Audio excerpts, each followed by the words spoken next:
Selamat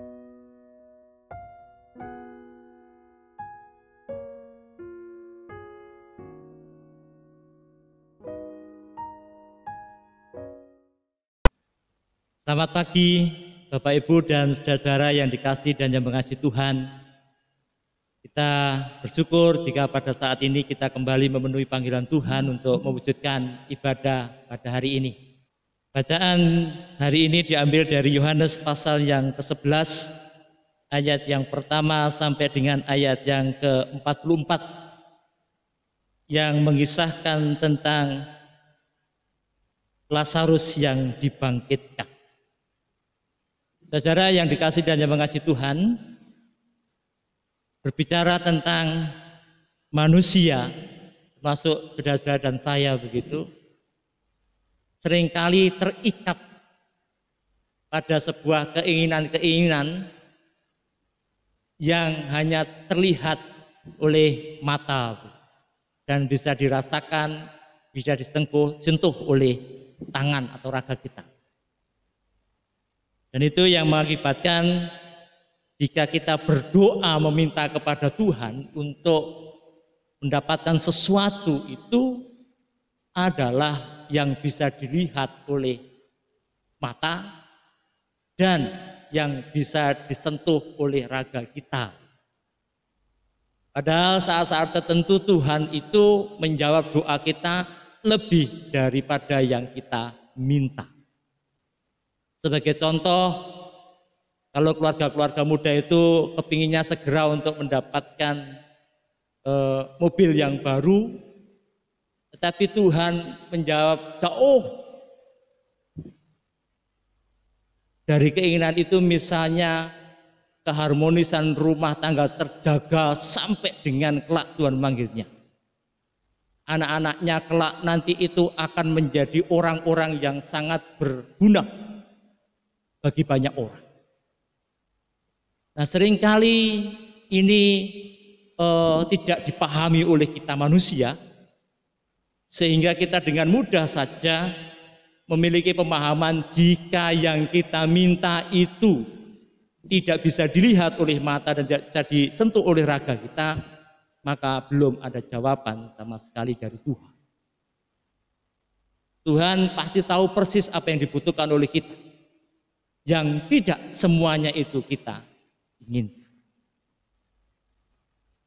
Jika kita sudah memahami seperti itu, saudara-saudara yang dikasihi dan mengasihi Tuhan, maka kita tidak akan pernah mengikat keinginan dan kemudian membalik sebuah fakta bahwa seolah-olah Tuhan juga melakukan hal yang terjelek dalam kehidupan kita. Sehingga ini seringkali terjadi. Memang Tuhan menghendaki kesengsaraan itu padamu. Memang Tuhan menghendaki sakit itu datang kepadamu. Dan itu seringkali kita terjebak memiliki pemikiran seperti itu.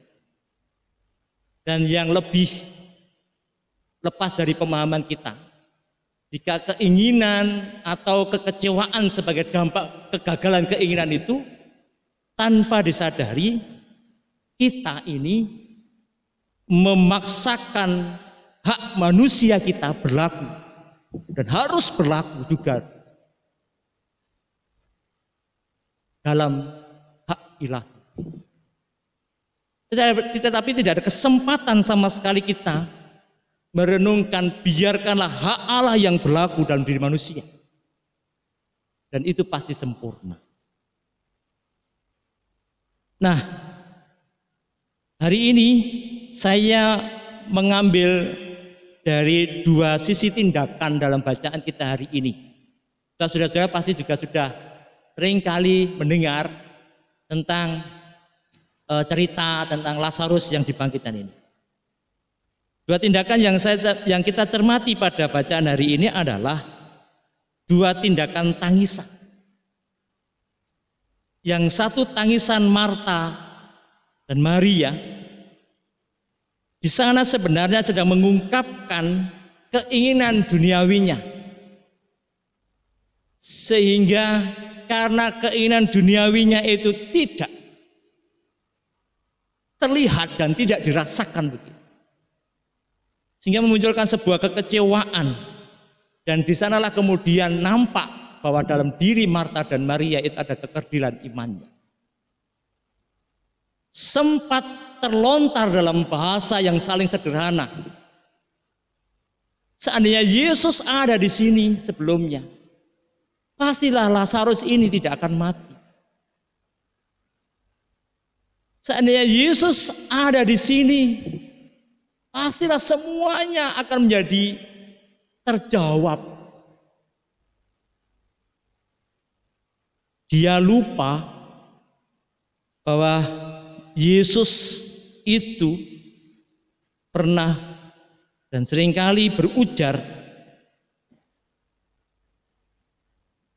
siapa yang percaya kepada akan melihat sebuah kemuliaan.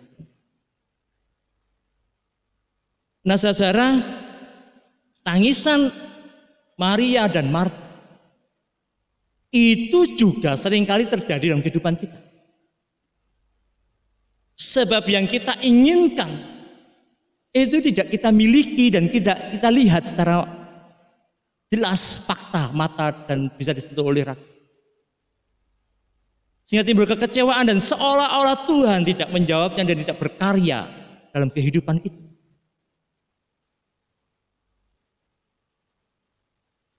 Jangankan yang kita minta yang bisa dilihat.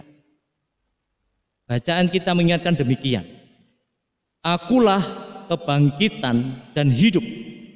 Barang siapa percaya kepadaku, ia akan hidup walaupun ia sudah mati. Mestinya ini juga memberikan kekuatan kepada Marta dan Maria, bahwa Yesus itu adalah kebangkitan dan hidup. Dan jikalau Marta dan Maria percaya, maka kehidupan itu akan didapatkannya, termasuk kematian dalam diri seorang Lazarus. Nah, kekecewaan yang dimiliki oleh Marta Maria juga sama dengan kekecewaan kita, seolah-olah bahwa ketidakberhasilan, bahwa doa yang tidak dijawab itu merupakan bagian karya Allah juga kepada kita, yang seolah-olah kita ini tidak dijawab dan kemudian kita menjadi menderita. Tapi mestinya Allah tidak berkata seperti itu. Bukankah sudah kukatakan kepadamu, jikalau engkau percaya, engkau akan melihat kemuliaan Allah. Tindakan yang kedua yang perlu kita cermati adalah tangisan Yesus. Tangisan Yesus pasti berbeda dengan tangisan Marta. Tangisan Marta terkunci atas keinginan duniawi. Tangisan Marta menziratkan kekerdilan imannya. Tangisan Yesus jauh dari itu. Tapi tangisan Yesus bisa dipahami sebagai bentuk keprihatinannya, di mana mengapa manusia memiliki kekerdilan iman? Mengapa manusia tidak percaya bahwa mukjizat Allah dinyatakan? Mengapa mereka yang mengaku percaya itu seolah-olah tidak akan pernah melihat mukjizat dan kemuliaan Allah? Dan bayangkan kemudian jika tangisan Yesus itu juga berada dalam kehidupan kita. Maka pertanyaan-pertanyaan itu juga akan pasti muncul. Nah, saudara-saudara, Yesus membongkar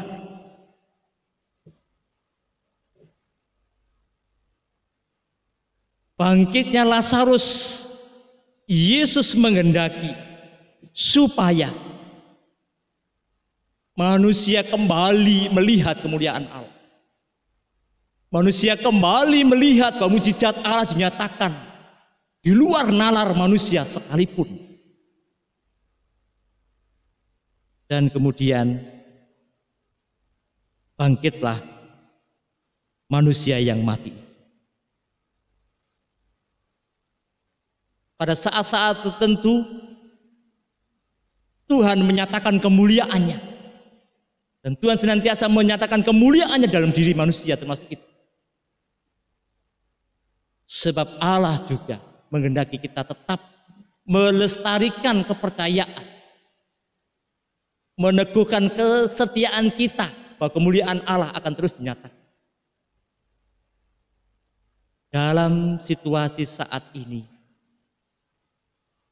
janganlah kita terkunci akan keinginan untuk sesegera mungkin dengan memaksakan hak manusia. Tetapi biarkanlah karya Allah dengan penuh pengharapan itu kita nyatakan dan kita doakan terus kepada Tuhan. Ya, virus corona ini merebak mana-mana. Jangan kerdil iman kita. Tapi biarkanlah pengharapan itu terus ada dalam kehidupan. Pengharapan itu dinyatakan dengan kesetiaan kita mematuhi segala aturan yang ada. Pengharapan yang kita haturkan kepada Tuhan itu melepaskan dari kekonyolan tindakan kemanusiaan yang seringkali gagal. Tapi kita berpengharapan dengan setia mengikuti alur aturan yang ada dan terus berdoa. Dan Allah pasti akan menyatakan kemuliaannya walaupun itu seolah-olah tidak mungkin bagi manusia. Semoga kita dimampukan untuk melihat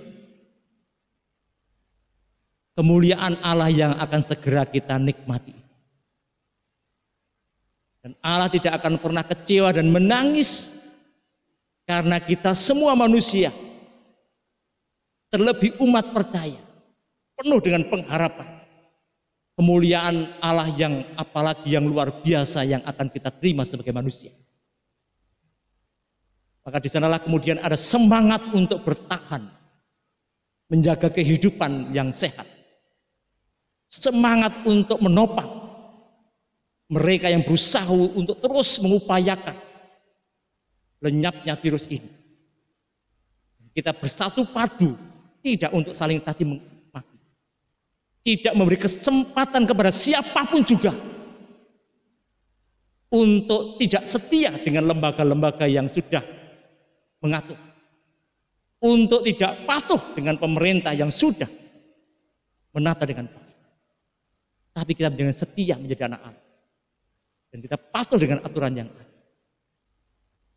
Tuhan pasti segera menyatakan kemuliaannya kepada umat yang dikasihi. Amin. Mari kita mengambil saat.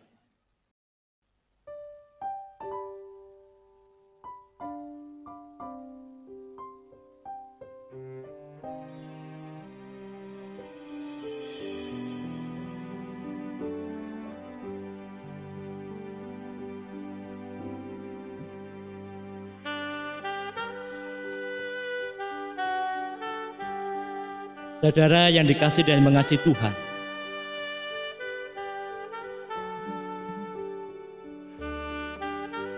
mungkin saat ini kita sedang bergumul dengan kondisi dunia saat ini, dengan kehidupan di sekitar kita sebagai dampaknya. Jangan terkunci keinginan dan dampaknya kekecewaan yang seolah-olah Tuhan lepas, tidak ada karya, dan tidak mengandai-andai apa yang harus dilakukan oleh Allah sebelumnya. Tetapi biarkanlah hati kita tetap memiliki sebuah ketentraman karena ada pertumbuhan iman di sana.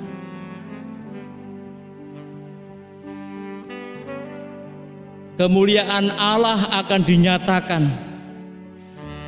bagi mereka yang percaya. Akulah kebangkitan dan hidup. Barang siapa percaya kepadaku, ia akan hidup walaupun ia sudah mati. Kemuliaan Allah akan mencerminkan sesuatu yang di luar dugaan manusia. Kemuliaan Allah akan dinyatakan yang melebihi daripada yang diinginkan oleh manusia. Kemuliaan dan mujizat Allah akan dinikmati oleh manusia Walaupun secara nalar manusia tidak mungkin, tapi bagi Allah mungkin terjadi dan pasti terjadi. Jadilah anak Tuhan yang tidak memiliki kekerdilan iman, tapi jadilah anak Tuhan yang senantiasa bersyukur dan berpengharapan kemuliaan Allah itu dinyatakan. Amin.